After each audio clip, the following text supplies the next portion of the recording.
Shalom and welcome to another in our series of podcasts from Temple Beth Am, a dynamic center for conservative Judaism in Los Angeles. This is a recording of our weekly Exploring the Parasha class with Rabbi Rebecca Schatz and Rabbi Matt Shapiro.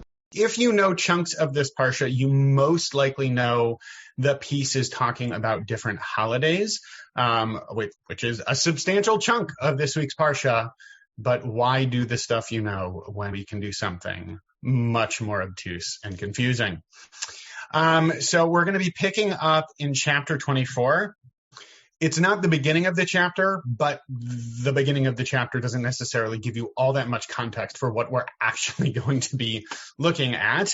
The beginning of the chapter is talking about sort of components of what the priestly service would entail, that there would be oil that was brought for lighting things in the camp, for lighting things in the tent, rather, to make sure, and the sort of various offerings that would be happening, the bread, the frankincense, on Shabbat to help dedicate that day, and that bread was specifically set aside for Aaron, and that doesn't much help you for what we're actually going to be looking at now. Unless, Rabbi Schatz, I'm missing a major connector for what we're actually going to be talking about.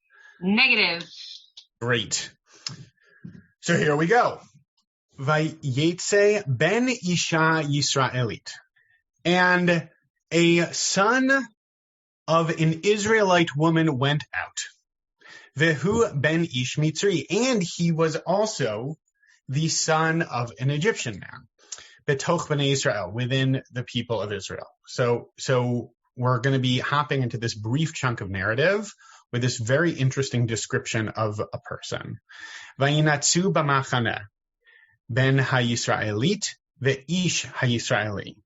And there broke out in the camp a fight between the son of the Israelite woman and an Israelite man. We don't have names for either of these people. We don't know why they're fighting. We just know that this is something that's happening. Vayikov ben ha'isha ha'Yisraelit et Hashem vayikalel. And the son of the Israelite woman, the verbiage in this translation is not fantastic because it gives you one verb, but it's really two, right? The Vayikov I would kind of translate as like it's like he blasphemed and he cursed, right? Like he blasphemed the name and he cursed. It's translated as pronounced the blame and blasphemy, but I would say it's sort of it's a two-hander there. Vayaviu oto el Moshe, and they brought him to Moses. V'shem imo Shlomit bat Divri lamateh dan. And oh, by the way, the name of his mom was Shlomit, daughter of Divri, and she belonged to the tribe of Dan. You know, very smooth set of narrative clauses here. Vayanichuhu b'mishmar. And he was placed in custody in like shomer, like a place where he was sort of kept away from others. Lifros lahem alpi, so that until a decision could be made clear from God, until the decision of the Lord. Pretty straightforward, I think, right, Rabbi Schatz? Super straightforward. Yeah. Great verses. For those keeping score at home, chapter 24, verses 10 through 12. I also told them that before you got on. Okay, so this is why I asked. And I know. I just forgot. Leaving me hanging. You caught me in a very frazzled moment. Okay, so let's do some kushiot. If you can raise your hand, I will ask you to unmute, and that way we can hear everyone one at a time. Yeah, Renee, I asked you to unmute. Oh, okay. Yeah. So first of all, she had a name, and now her name became Shlomit. But what about before she had no name? She was an unknown. That's one question. And the other question was, why was he separated? The kid separated when, if his mother was an Israelite, was it not the case back then also that the kid was followed in the mother's Great. So Great. wouldn't he also have been an Israelite, even though the father was Egyptian? Yeah, awesome. Isn't it the case that matrilineal descent was something that we believed in back then also, not just in 2021? And back to the first question that you asked, is the mother in the first sentence, in verse 10, the same as the second? And why then didn't we know her name in the first if we know her name in verse 10? Why not in verse 11? Great. Joanna, go ahead. So more on that, like, it's fascinating to me all the times that we comment in, as we read through the Bible, where we don't have a woman's name. We don't know Lot's wife's name. We don't know Noah's wife's name. Right. And here in this incident, this happens to be a place where we know the wife's name. Yeah. And yet this episode is focusing on the son, and we don't know his name. Great. That was one of the questions that I had as well. And I have a very, I don't know if it's so interesting, but a commentary to share on that. Great. So why is the son the one who kind of goes nameless, anonymous to us, as opposed to the parent, and the parent being the mother in this particular case? Bonnie. So I've had some of those same questions, but another one I had is the Egyptian father with the group? With the group, meaning what? Well, is he amongst the Israelites at this moment, or he is long past? We hear about the mom, but not the dad. Right. He's still in the picture. Great. It's an answer to that question will come up also in a commentary that I found, maybe also Rabbi Shapiro found. And it's so interesting that what our rabbis do to come up with stories to answer those kinds of questions, right? Like you'll see the answer that they give and you're like, what? Huh? Why did you have to go there? So you'll see what their response is. But yeah, it's a great point. Like, where is the dad? Who is the dad? How come we know more about the mom than the dad? Is he in the picture? Is he in proximity to all of this? Great question. Jay and then Denise. My question was more about, I was trying to think of how I would handle this.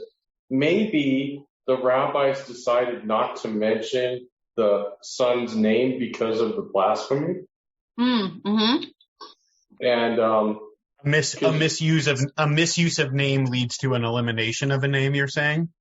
Yeah, maybe they didn't want us to know the name of the person because what he did was so horrible. Yeah. It's a great question and point. Yeah. Denise, go ahead. Oh, I actually meant to lower my hand.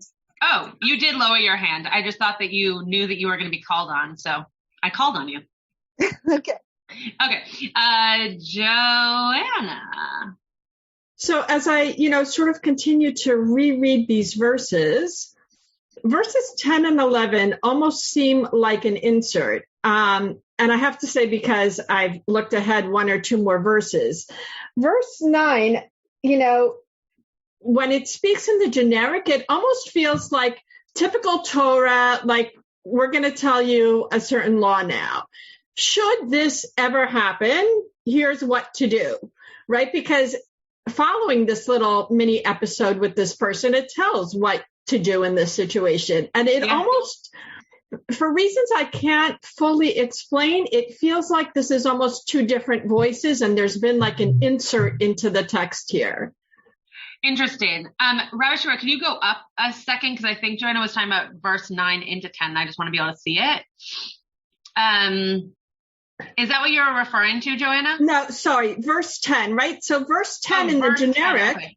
Sorry, I thought you said verse 10 in sort of this voice almost feels to me like it starts with a when. When this happens in your community. Yeah.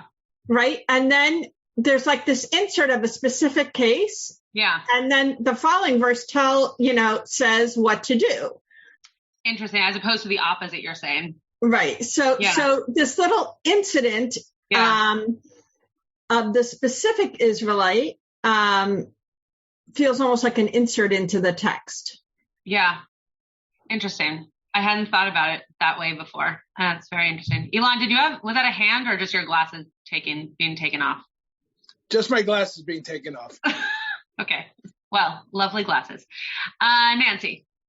So I guess because it's so vague, it's like, why does it even matter the parentage of both of these people, right? Like, what difference does it make? I mean, the idea was the really horrible part was pronouncing the name in blasphemy. So what difference does it make that one person had an Egyptian father and the other, I'm guessing because it says Israelite, did not.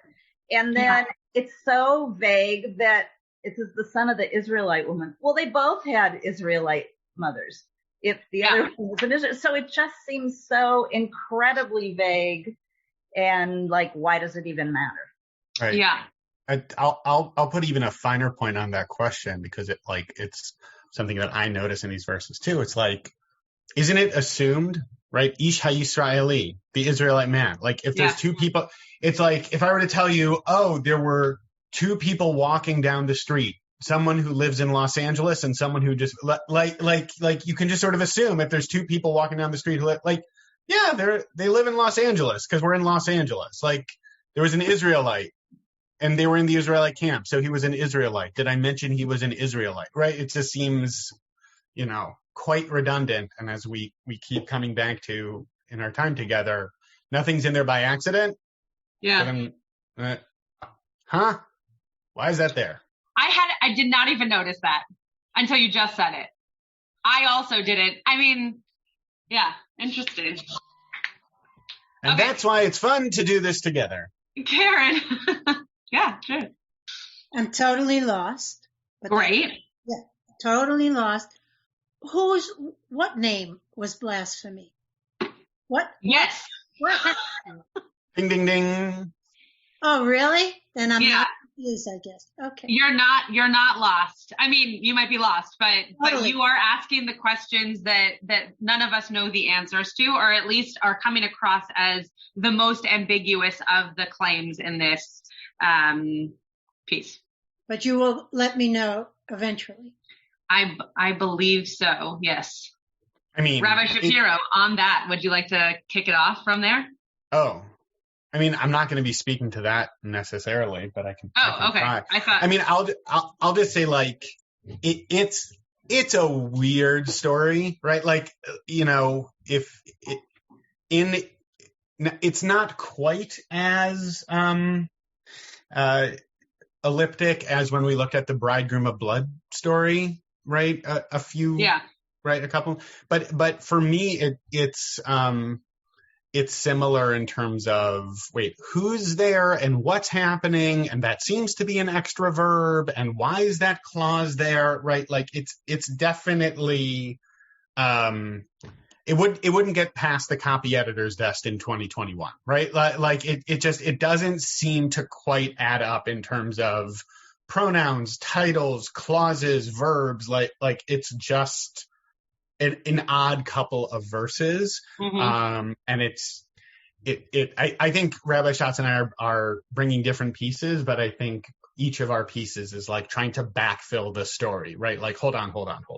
Like, what's actually going on here? Let's take a step back and try to figure out what's happening and why it's happening, and what the point of the story is, right? Like what's the point of including this? All right, there were two dudes, they got into a fist fight, somebody cussed. Like, who cares, right? And it's especially because it's also inserted, as you did in your little intro, it's inserted in such a random place. It's not like, oh, this follows an incident. It's like, let's talk about all these things that have to do with Shabbat, and then all of a sudden, let's talk about this 3-sentence story that really has nothing to do with anything else, but this looks like a good place where we can insert it into this essay, right?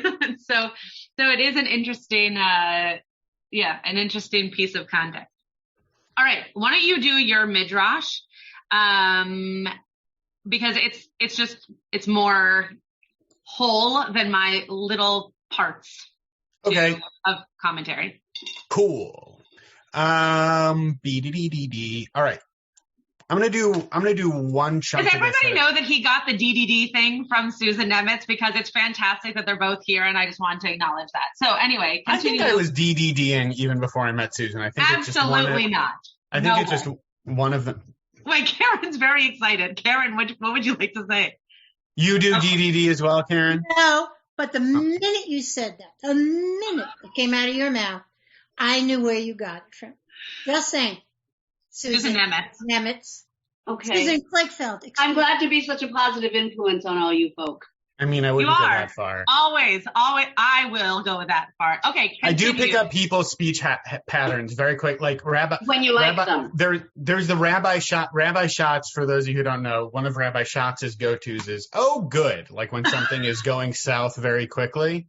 Does that sound familiar to the folks on the call? It's like a program is collapsing, or like there's no like Torah reader for Shabbat. Look at everyone nodding, Rabbi Schatz. I know, I can't believe that you are very known on this call. Yeah. And I have definitely picked up, it's like, all of a sudden Rafi decides to start peeing outside while the other two boys run out into the backyard. And I hear myself saying, oh, good. And Rabbi Rebecca Schatz has now joined the chat. But the best Rabbi Rebecca Schatz is that Rabbi Matt Shapiro has picked up is nope. That's a very good one. Okay, continue. We will analyze everyone else's speech pattern. That was it. Those were my two things. Okay. There's two different pieces from Vayikra Rabbah that I'm going to take us into, which are like related in terms of, like I was saying, trying to fill in some gaps in the story. Usually I bring, like Rabbi Schatz might be doing it shortly, like different disparate pieces. But I thought this was interesting in terms of really giving like a deleted scene almost from what was happening to try to help us understand what's going on based on like a word in the story and trying to understand what's happening, right? So this is going to the very beginning of the verses, because at the beginning of the verse it says, Vayetze ben Isha Yisraeli. So like, if I were to say to you, and I came out of the place, you would of course then ask like, well, where are you coming out of, right? Like, and I left and then I went to, well, where were you leaving from? So there's a few different answers, and I'm just going to bring one of them. So it says, a son of an Israelite woman came out. From where did he go out? A logical question. And then parenthetically, surely not from the camp, right? He wasn't leaving where they were camped out, because then we hear just after that the fight that broke out was in the camp. So where was he coming out of? Okay.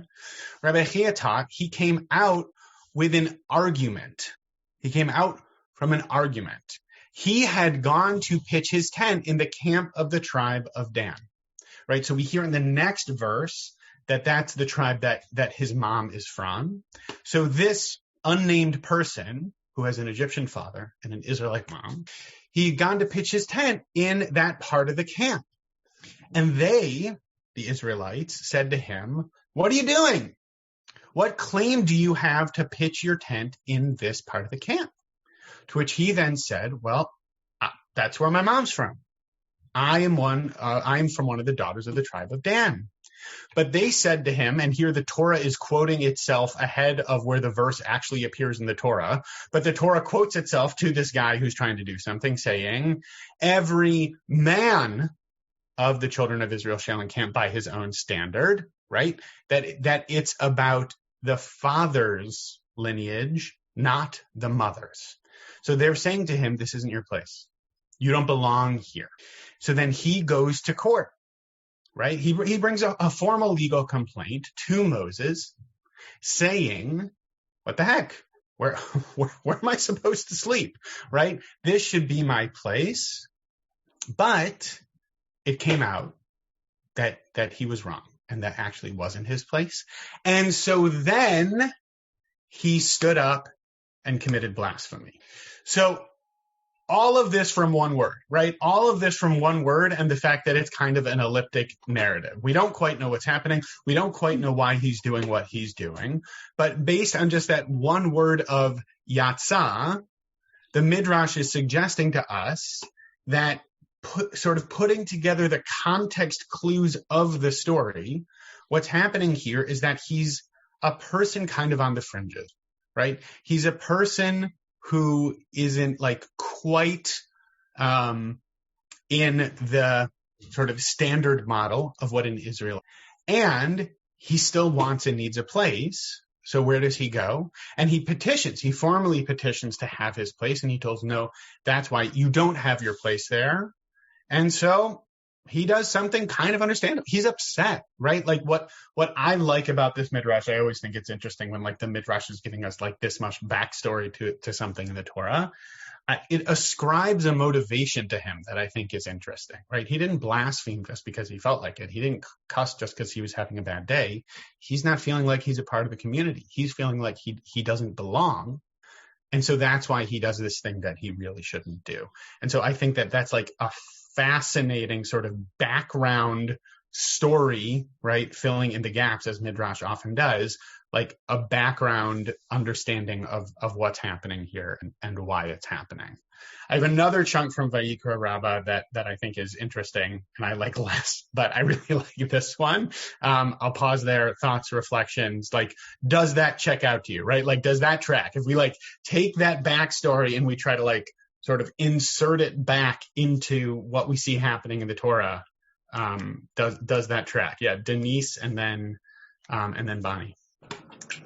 So it tracks on the surface, but then I feel like when you look deeper, it doesn't track so much because it feels like the kind of thing that should have never escalated to this point, right? Because if this guy is growing up in the camp and his mother is Jewish and his father isn't, by the time he's ready to go pitch his own tent and do his thing, I mean, he should sort of be imbued with understanding of what are the social rules of where he lives. Like, this shouldn't be a news flash that these things go by the father. So it feels like there's feelings on all accounts because the mother should have taught him that. The mother should have maybe recruited a guy to sort of take him under the wing. None of the men in the whole camp cared about this kid to teach him and take him on. And then this guy also, you know, he could have maybe stated his case in a better way if he framed it that way and gotten to Moses and said, hey, look, you know, I've been in limbo and I don't know what to do. Do you have any suggestions? Instead of just saying, here's what I'm doing and you got to accept it, you know, because even if someone has the most legitimate claim in the world, it's just kind of human nature that doesn't go over well. Yeah. When you present yourself as the middle finger, it's like, you know, it's just people aren't going to be super receptive to that energy, no matter how right you are. As someone who has a few priors in that regard, I agree with that assessment. Yeah, I think that's all really astute and insightful. I think I read a really interesting comment. Nellie Altenberger, who's a contemporary of ours, like she's a rabbi working on the East Coast. She makes awesome stuff on Sefaria. I'll just say, shout out to her. Right, her stuff is awesome. She's always like the first or second source sheet that I end up looking at. Her stuff is awesome, so and she had a whole source sheet on this. And she made the point on her source sheet, and I think it rings true. No one is in the right here. Right? Like everyone is sort of off base in terms of how they're acting in this context, particularly through the lens of this midrash. And I think that's always interesting to me, right? It's always interesting to have like morally gray stories in the Torah. I think that's fascinating. Denise, the one piece I'll layer in is maybe, right, you're saying, well, why didn't he have a place? Maybe he did have a place and he was trying to make a move to get back into the normative community. Right? Like maybe he had been on the outside. He's trying to come back in, right? And now, right? Now this is when this complaint and this crisis is emerging. I see a bunch of hands on this. So Bonnie, you were up first, and then Joanna. There. Well, my first thought was when we were talking about whether his mother was an Israelite and matrilineal descent, we have the example of the daughters of Zelophehad, you know, given a place in their tribe, so he should be by that standard there. Yep. But the other immediate response I had is a modern one, in that we are still struggling with that whole concept of who fits in where, given who our parentage and our group. Absolutely. Absolutely. And I think that theme is definitely part of what I find so striking about the Midrash, right? Like that strikes me as something that is always a question, right? Where do you really belong? and how do you respond or react when you feel like you can't find your place? As we're talking through it now, like thinking about a place in the camp and having a tent, I can't help but to think of stuff happening in our city in terms of encampments and people being told this place that you think is your place actually isn't your place. And even with the best of intentions, how upset it can make people, that veers right up to the edge of how political I often get on these, but I'll just say thematically, I can't help but to think of that.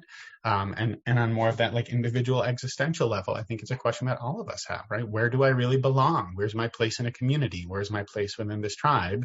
And how hurtful and painful it can be when you get told this place that you think is yours or this place that you want to be yours, nah, that's not for you. And how painful that can be. Joanna.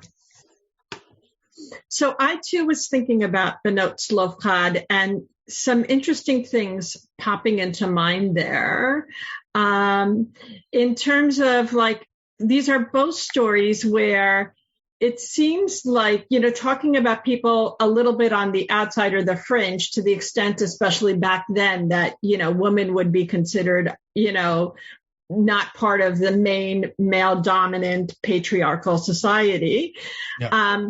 The Torah doesn't bother to think about those elements until the situation presents itself, as opposed to having a little foresight. Oh, there are these other people in our community. We should anticipate what might happen in these situations. And Benot Tzlofchad also, like, to me, it doesn't make this midrash then work for me when I think about Benot Tzlofchad, because they're treated so much kinder. And even though there's like sort of a take back at the end of the story when members of their tribe come forward and say, hey, this isn't going to work for us because if they can inherit property, we're going to lose land. So then there's a restriction put on that they have to marry within the tribe. Right. So two things about that. One, it points to very much this worry about like who's inheriting land and who's getting land. But Dafka in that story, Benot Tzlofchad in making their claim are referred to as sodkot, that they're correct, that it was right for them to bring forward a claim. So that highly contrasts to what's going on in this story. Absolutely. I mean, the more we're talking about it, the more I hadn't thought of that narrative parallel in terms of, and again, like to which I'll add the parallel of Benot Tzlofchad, particularly through the lens of this midrash, right? It's not necessarily in the pshat of the Torah, but through the lens of this midrash in terms of what our rabbis are suggesting might be happening here. Tracks in some very interesting ways, particularly in terms of the contrast, right? They say, hey, we deserve this sort of proverbial seat at the table, and they're told they're right, sodkot, whereas here, dafka the opposite. So yeah, it is a very interesting contrast even. Renee. I don't know. I kind of feel it as a mother, and I feel like, he wants to be with his mom, and he feels like he deserves to be with his mom.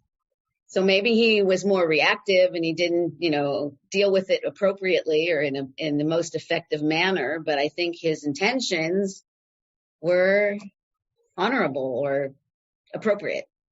Yeah. Particularly through this midrash, it's hard to fault this guy, right? He's definitely made into being a pretty sympathetic character, as it were, right? He who doesn't want a home? Right? He certainly seems quite sympathetic in this narrative, which is also an interesting inversion, right? When you first read it, it's just like, oh, these two guys, they're fighting and he commits blasphemy. Ugh, this guy. But this midrash presents an interesting sort of sympathy. It's like this midrash is like it's like the wicked to the Torah's Wizard of Oz, right? It's like making the Wicked Witch of the West into a sympathetic character. Is your Broadway reference of the day? I was listening to Rent earlier this morning, so it's a Broadway Friday. I'm not quite sure why, but here we are. I'll just say Rabbi Schatz hasn't fled because she didn't like the midrash. She had an urgent call come through that she needs to take. But I'm going to take us into this next midrash, which I'm going to guess people are going to like a little bit less, but it's still a very interesting one. And of course, those can often be fun ones to explore as well. So this last midrash was responding to this question of why the Vayetzer, right? Like why does the Torah go out of its way to begin with that verb? This next midrash, and thematically almost seems to be directly at odds with what our last midrash saw, right? A quick reminder. Torah is multivocal, Midrash is multivocal. Just because something is part of the same collection of Midrashim, it doesn't mean that the rabbis agree with each other. The rabbis might have lived at completely different times and never have met each other, right? But it's a collection of Midrashim. And thematically, this Midrash seems to be going in a very different direction. And it's asking the question, from my perspective, why the name, right? Why do we get the name placed where it is? And why do we get the name at all, right? This name of Shlomit Bat Dibri, rather, what is that name and why do we have it? Okay, so here from the same collection of Midrashim, Vayikra Rabbah, Rav Huna said, in the name of Bar Kapara, due to 4 things, Israel was redeemed from Egypt. Right? We got redeemed for 4 different reasons. They did not change their names nor their language, right? We kept our names the same. We kept speaking native tongue. They did not speak Lashon Hara, so interesting how we've evolved as a people. And there was none that had committed sexual immorality. Those were the 4 reasons we got redeemed from Egypt. You say that there was none who committed sexual immorality? Oh, Rav Huna, really? Nobody in all those years in Egypt? Well, there was one, and the text announced her. The name of his mother was Shlomit Bat Dibri of the tribe of Dan. Shlomit, as Rabbi Levi says, she would continuously say shalom to all she encountered, a thinly veiled euphemism there. Bat Dibri, Rabbi Yitzchak says she brought a plague, this idea of dever, right? Ledaber can be speech, and dever, you might recognize from the Haggadah, can also be a plague. She brought a plague on her son. Oh, Ilan already has his hand up. Of the tribe of Dan, a shame for his mother, a shame for him, a shame for his family, a shame for the tribe from which he came. Like I said, thematically, almost completely the opposite. Bonnie is shaking her head. Thematically, almost completely the opposite of where we last were. And before Ilan lays into this midrash, I'll just say again, like responding to the question, however unsatisfactorily from a thematic perspective, why the name, right? Why is the name given? And the midrash is saying, maybe this. Yes, Ilan. So my greatest objection to this midrash is actually the beginning of it, which is the absurdity of the 4 reasons Israel was redeemed from Egypt. Not change their names? Okay, could be. They did not change their language? Probably. They did not speak Lashon Hara, and there was none that had committed sexual immorality is absurd, right? And to even state that is absurd. Why would that? It doesn't make sense to me, right? Of course that did not happen. So you're taking issue with the premise to begin with, right? That this seems to be, and I'll problematize it further, which is, don't people deserve to be redeemed from slavery regardless? Right? Like, why is there exactly right. That's the exact point. They what these things are ridiculous. There's 0 chance that they did not commit Lashon Hara or commit sexual immorality. How dare you insult our ancestors? Particularly, how dare you besmirch them? Particularly as sexual immorality was defined at that time, right? There's no chance. So and so you're right that it's actually not particularly relevant because they were slaves, and just that in and of itself. But then to say this, I don't know why he felt it necessary to say that. Fair enough. And then on top of that, I can't remember the exact place, but the notion that that let's, for the sake of argument, agree that, which I don't, but I'll give them that what this person's mother did was immoral. Okay, the notion that he should be punished for his mother's immorality is crazy, right? So the whole thing is just offensive. And a concept that we take issue with, to be sure, today, and with ample reason. And again, a reminder that within the construct of the Torah, the concept of generations having sin of parents revisited on them, at least within the construct of the Torah itself, pops up frequently, right? That the edit, the one of the greatest rabbinic edits of all time, when you think about the 13 attributes that we say often in our liturgy, we cut it off at v'nakeh, right? That God cleanses. But if you keep reading the verse, it says v'nakeh lo yinakeh, right? That it actually, that the misdeeds won't be cleansed so easily, and that they will be visited upon the generations immediately afterwards. So again, a notion that we take issue with for good reason, and still one that pops up in more than one place. Joanna, you've had your hand up for a moment or two, and then Denise. Two things. One is, I wonder if this midrash can be saved a little bit, not in terms of,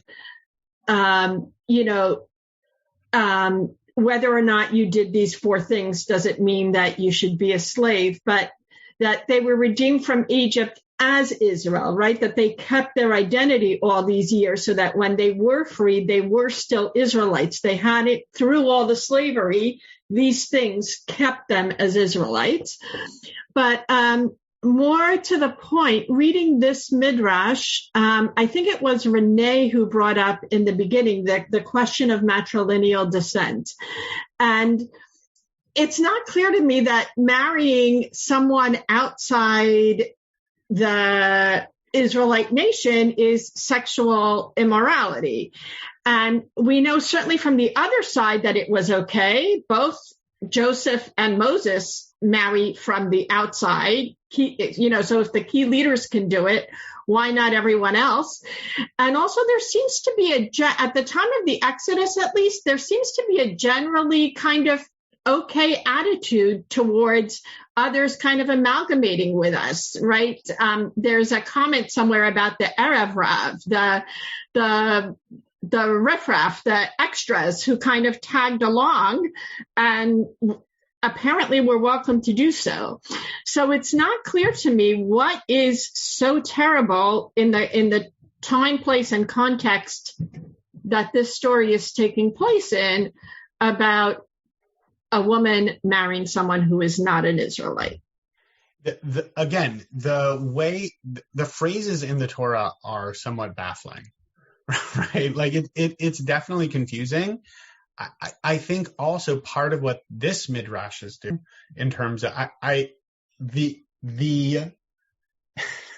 midrashic description of a licentious woman as someone who says shalom to everyone is hilarious. Mm-hmm. I think it's just a very funny way of describing that.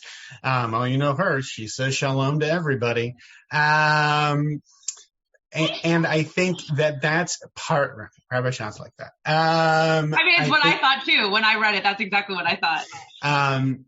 I think it's part of also trying to backfill why she's so problematic, right? That it's not just a 1 or 2 time thing, right? In terms of what she was doing, that this was a habitual pattern of behavior that they're reading into her name in terms of why he might be excluded from the camp.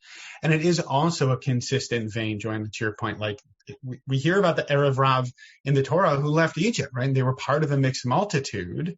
And then in rabbinic texts, they go back and say that the Erev Rav are to blame for like the golden calf, right? That there is a move in rabbinic literature to sort of try to idealize the people who are really a part of the community and the people who don't really belong. We can talk about sort of historiographically why that does show up in rabbinic literature here and there, but I think it's certainly a through line that we see in a few different places. I see there's hands. I'm going to give away the punchline because I also want to make sure there's time for Denise, and Ilan has more beef with the rabbis. And I also want to leave room for Rabbi Schatz if she wants to teach a bit too before we wrap up, unless she's going to punt for today. But I'll just say what I think is interesting in terms of juxtaposing these two midrashim sort of back to back is I think we can see in here sort of the two different ways in which our tradition really wrestles with people who do and don't belong. Right. I think in that first midrash that we looked at, there's a very clear sense that this is a person who is sympathetic and really deserves a place. And in the second midrash, we see like some real blaming and shaming in terms of because of something you did or because of who you are, you don't really belong. And I think, fortunately and unfortunately, we see those threads throughout our tradition over time. Right, there are plenty of texts that speak to each of those, and I think it's just really, really interesting to see them like back to back like that on basically the same set of psukim. Interesting thing. Yeah, Denise. So it just seems weird if the Medrash is saying, okay, there were 4 like ennobling things that we did, and one of them was not doing sexual whatever things, and then the other one was not speaking Lashon Hara. And then in like the same breath, they're saying that the Torah mentions her name because she did those things, but isn't that Lashon Hara to mention it?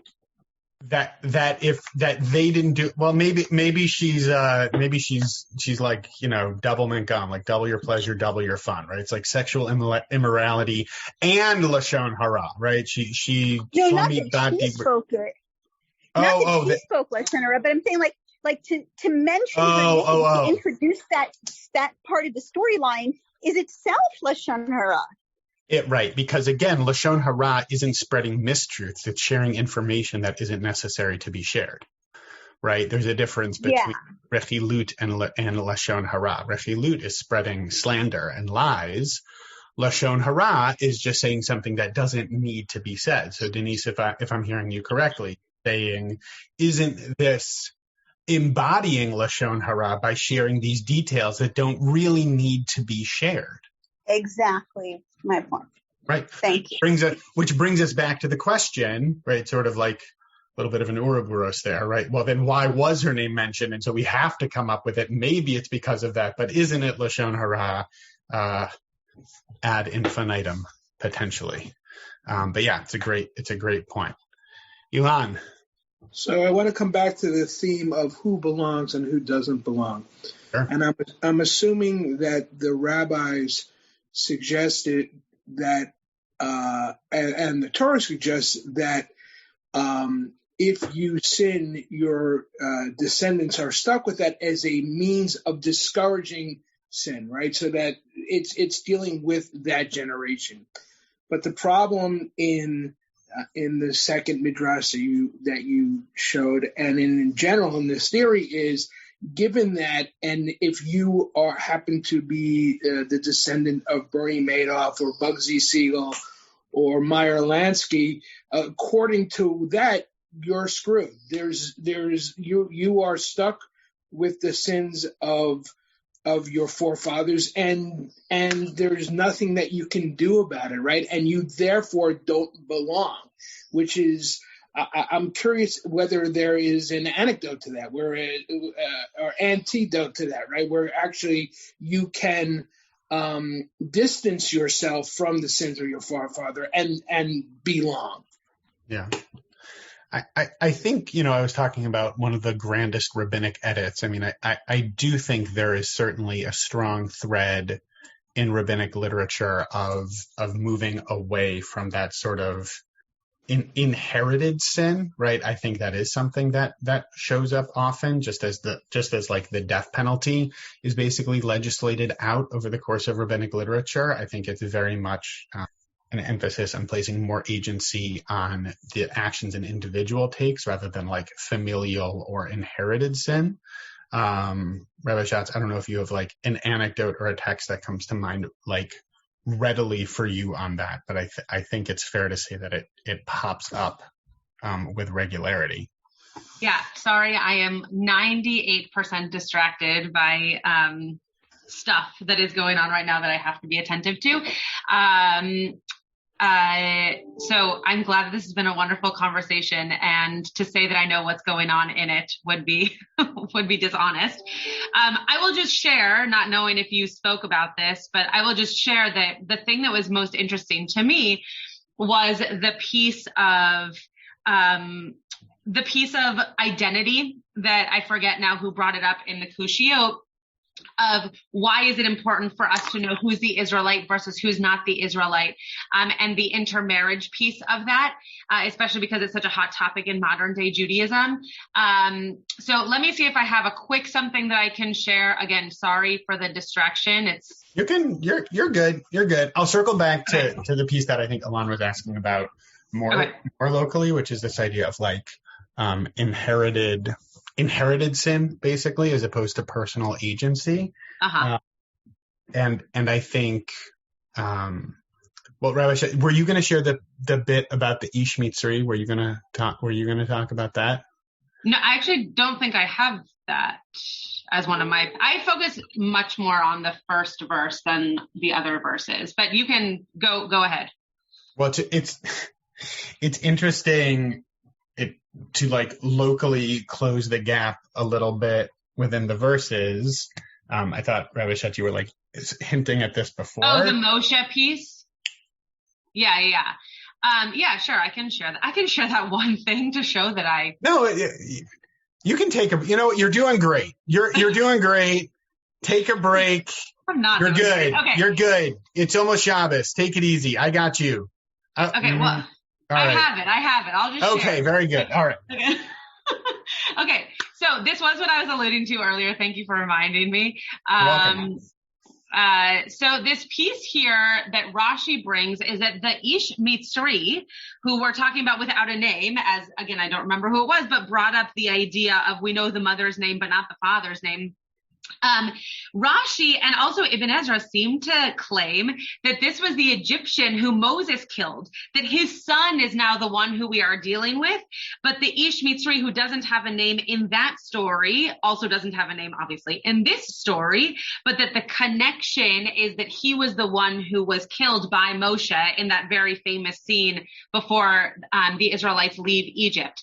So I thought that was very interesting, because there is this element of, as I mentioned earlier, the rabbis are trying to come up with explanation, and they take it real far back to try to figure out who is this guy? Why doesn't he have a name? And why is it important for us to know not only his location, but his connection to Moshe? So yeah, very interesting. I also thought that it was maybe a little bit comical that Ibn Ezra, even though it's an Ish Mitzri, Ibn Ezra wants to make sure that we know that he converted to Judaism, right? So there was not intermarriage. This was a man who was. Well, I read it as he was saying that the man in the camp converted to Judaism. Oh, interesting. Oh, yeah. I read it definitely not that way. Okay. Yeah, I guess we can both be right. And it's hard. I mean, I'm not an expert, but it is hard to convert to Judaism when you're dead. No, I don't know that Ibn Ezra is saying that he's the guy who Moses killed. So, okay, Renee, go ahead. Okay, I thought you were saying that he was the descendant of the guy that Moshe killed, and that was a little confusing to me because it said that he had a Jewish mother, so that didn't. Yeah. So he could have had a Jewish mother. Where the father died after the son was born, and he died because he was killed by Moshe. The connection is that there's an anonymous Ish Mitzri in that story, and there's an anonymous Ish Mitzri in this story. Exactly. and the Torah always wants to have like an economy of characters, basically. And so, Ish Mitzri here must also mean Ish Mitzri there. And there are more detailed midrashim that talk about like basically because of that also connects Shlomit Bat Divri's like sexual immorality with that Ish Mitzri, and so like it all like so then it's possible that the midrash cinematic universe of everything that's happening in these verses. So it's possible that the guy that Moshe killed was also had a Jewish mother. No. Sure, it's possible. I think it's saying that like let's call him Tony, right? So Tony the Egyptian. An Egyptian name. Yeah, Tony the Egyptian goes and has a sexually immoral experience with this Israelite woman. Later on, Tony is a bad slave master dude. Moses kills Tony. Shlomit then has this son, and this son is now the guy in the story who blasphemes. Correct. It's Tony's son. We're talking about the son. Probably remarkably unhelpful, but it's the best I could do. I don't. Bonnie doesn't buy it. I also don't buy it. Because you don't like his name's Tony, or what? Yeah, that actually the Tony piece is what really set me over the edge. No, I think I'd be interested actually to hear why Bonnie doesn't buy it, and then I can share if I have a different reason. Do you want to share, Bonnie? Well, I just think it's a stretch to make him be the guy that was killed, and I don't really know. I'd have to look more carefully at the piece as to where along in our journey in the desert we are, and whether that's even, physically possible for these people to be these same people. Yeah. And again, I'm more concerned with the piece of being part of a people and who's allowed in and who's not. Yes. And now that you said that, I do realize that you probably then had that conversation. So sorry for inserting myself in the last 10 minutes. But yeah, I agree. I think that it's very much a stretch to imagine that over the generations that we still have connection back to that random person who was killed by Moshe.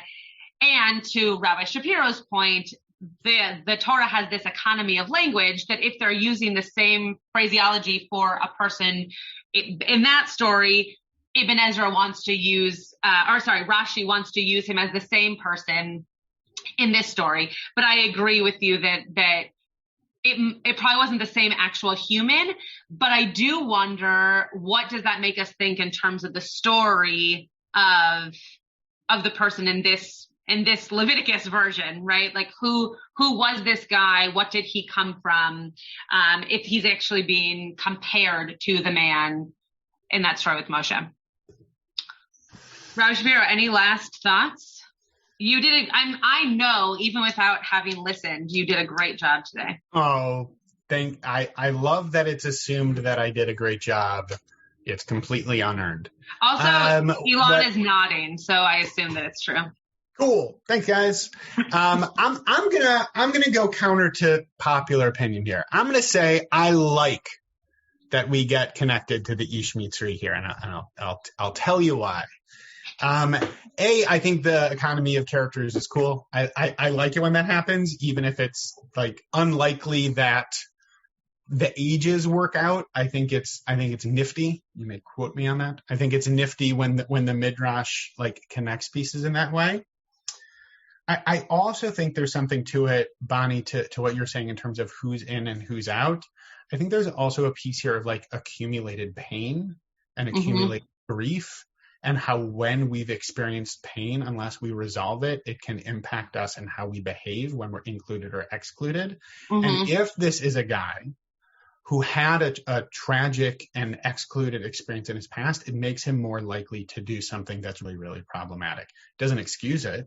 Doesn't mean it's okay, but I think it makes sense to me within that matrix of factors to think about how those pieces that he really shouldn't have done. He might regret, and it doesn't excuse it, but it could accumulate kind of way. And I think that for all of us, as we're coming out of a time when we've had a lot of really difficult things accumulate, I think that impacts all of us, right? I think it impacts the way we interact with the world and with each other and how we carry ourselves. And so out of these cryptic verses, I think there's something interesting to think about in terms of how we include and exclude, where we feel at home and where we feel sort of out of the camp, and in turn, how the things that can accumulate and make things more difficult for how we experience the world challenge us to restrain those impulses for problematic behavior, to still sort of stay within the camp and build the kind of communities that we want to be living in. You have been listening to another in our series of podcasts from Temple Beth Am, a dynamic center for conservative Judaism in Los Angeles. If you enjoy these podcasts, we invite you to write a review on the Apple Podcast site or wherever you get your podcasts. For more information about Temple Beth Am Los Angeles, go to tbala.org.